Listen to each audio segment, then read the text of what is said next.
बिहार में गिरती विधि व्यवस्था और बिहार में बढ़ते अपराध को लेकर आप देख सकते हैं कि सीवान में राजद के लोग यहां पर धरना पे बैठे हुए हैं। सीवान जिला समाहरणालय के समक्ष पूर्व मंत्री अवध बिहारी चौधरी और जिलाध्यक्ष परमात्मा राम के नेतृत्व में तमाम ये राजद के कार्यकर्ता सीवान के कलेक्ट्रेट के समक्ष बैठे हुए हैं। आपको बता दें कि शुक्रवार की रात मोहम्मद शहाबुद्दीन के करीबी यूसुफ की गोली मारकर हत्या कर दी गई थी और इसको लेकर के बिहार में भी कई हत्याएं हुई है। और डीजीपी का जो बयान आया था कि अपराध पे लगाम लगेगी, लेकिन अपराध जो है डीजीपी नए आए हुए हैं गुप्तेश्वर पांडे और उनके द्वारा जो बयानबाजी हो रही है उस पे अपराध पे अंकुश नहीं लग रहा है। कहीं ना कहीं आज की आपको ताज़ा खबर बता दें कि जीरादेई प्रखंड के ठेपहा गांव में अपराधियों ने एक स्वर्ण व्यवसायी के यहाँ डाका डाला है और 6 लाख की ज्वेलरी की लूट हुई है।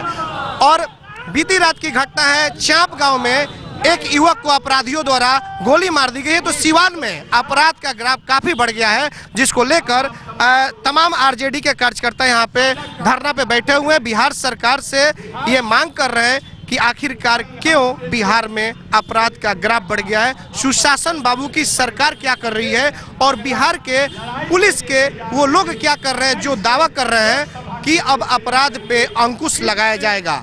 तो ये तमाम लोग यहाँ पे बैठे हुए हैं और इन लोगों से हमारी बातचीत भी होगी कि आखिरकार बिहार को क्या हो गया है, बिहार में क्यों अपराध का ग्राफ बढ़ गया है। नए डीजीपी जो आए हुए हैं गुप्तेश्वर पांडे, उनसे बिहार के लोगों को काफ़ी उम्मीदें हैं, क्योंकि जिस तरह से उनका बयान आया था, लेकिन उसके बावजूद भी अपराध रुकने का नाम नहीं ले रहा है।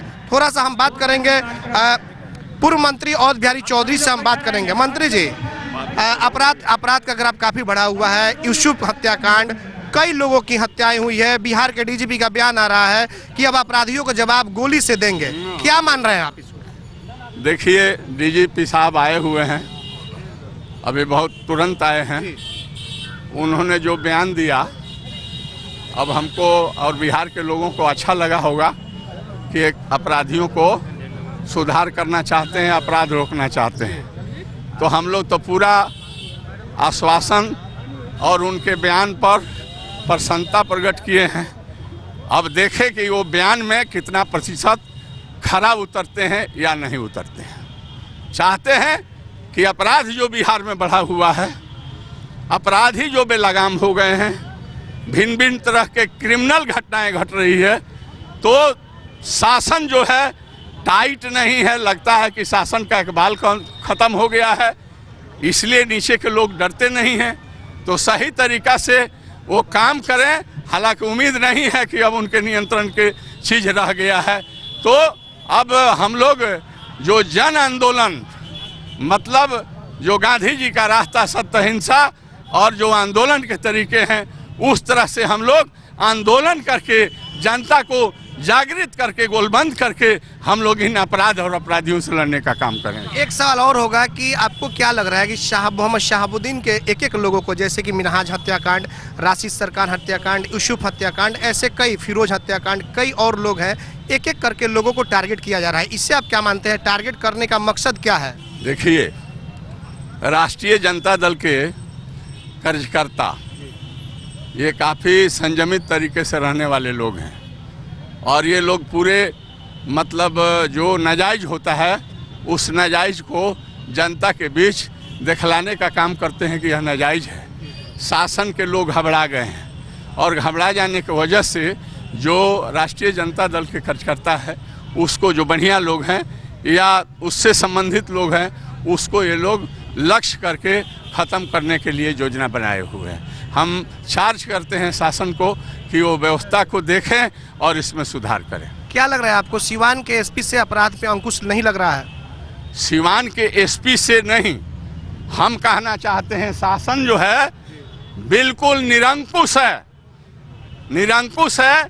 अगर शासन ठीक रहे तो प्रशासन जो है क्यों नहीं सही डायरेक्शन में काम करेगा। हम तो चार्ज करते हैं, शासन को चार्ज करते हैं कि शासन जो अपराध बढ़ रहे हैं इसको नियंत्रण करने के लिए अपने स्तर से सक्षम कार्रवाई करें। या महामहिम राज्यपाल जी जो कॉन्स्टिट्यूशन के स्टेट में संरक्षक होते हैं, उनसे हम लोगों ने कहा है कि आप सरकार को सक्षम कार्रवाई के लिए, अपराध रोकने के लिए आप सक्षम निर्देश देने का काम करें। यूसुफ हत्याकांड में सांसद ओम प्रकाश यादव का एक बयान आया है कि गैंगवार में हत्या हुई है, जमीनी विवाद में हत्या हुई है, आप क्या मानते हैं? तो जेल में है। सांसद ओम प्रकाश यादव का बयान आया है कि यूसुफ की जो हत्या हुई है वो गैंगवार में जमीनी विवाद में हत्या हुई है, आप इसे क्या मानते हैं? मैंने कहा, अभी अपने भाषण में भी कहा कि उस आदमी के पास अगर कोई प्रूफ हो कि वो जो मतलब यूसुफ का माने वो अच्छे स्वभाव के नहीं थे, क्रिमिनल एक्टिविटी थी, तो सबूत के साथ वो पेश करे, तब हम लोग देखें कि वो क्या कर रहे हैं नहीं कर रहे हैं। उनके बात में कोई दम नहीं है, बिल्कुल मैंने पॉलिटिकल माइलेज के लिए इस तरह का वो स्टेटमेंट। आज बीती रात की घटना है, चांप में अपराधियों द्वारा एक युवक को गोली मारी गई है और लगभग 2 घंटे पहले आज की घटना है, सिवान के टेपहा गांव में एक स्वर्ण व्यवसायी को लूट लिया गया है, क्या मानते हैं इसको आप? देखिए, मैंने कहा कि यहाँ पर सरकार फेल है और प्रशासन क्या कर रही है, क्योंकि एक दलित जो है महादलित, उसको गोली मार दी गई है और एक स्वर्ण व्यवसायी है ठेपा में, उसको लूट ली गई है। तो हम लोग तो यही कहना चाहते हैं कि विधि व्यवस्था गिर गई है और आपराधिक घटनाएं बढ़ी हुई है और शासन प्रशासन इस पर कोई रोक लगाने में कॉम्पिटेंट कार्रवाई नहीं कर रहा। तो आपको लग रहा है कि जिस तरह से मोहम्मद शहाबुद्दीन के लोगों को टारगेट किया जा रहा है, आगे भी कुछ लोग और भी टारगेट हो सकते हैं, क्योंकि आने वाले चुनाव भी अब महज कुछ ही दिनों बचे हुए हैं? क्या ये जो घटनाएं घट रही है, ये क्या संकेत देता है? यह तो संकेत दे रहा है ये लोग घबराए हुए हैं, राष्ट्रीय जनता दल और महागठबंधन के ये लोग घबरा गए हैं कि आने वाले दिन में हम लोगों की खटिया खड़े होने वाली है और वो मतलब बिहार में भी और देश में भी यूपीए की गवर्नमेंट बनेगी, इसलिए घबराए हुए हैं। तो ये लोग तो किसी को लक्ष्य करा करके इस तरह की बातें करवा सकते हैं। लेकिन एक बात मैं कहना चाहता हूँ कि यहाँ पूरे मुस्तैदी के साथ राष्ट्रीय जनता दल और राष्ट्रीय जनता दल के कार्यकर्ता यूनिटी के साथ खड़े हुए हैं। हम लोग हर मतलब गलत कार्यों का सही तरीका से हम लोग जवाब देने का काम करेंगे।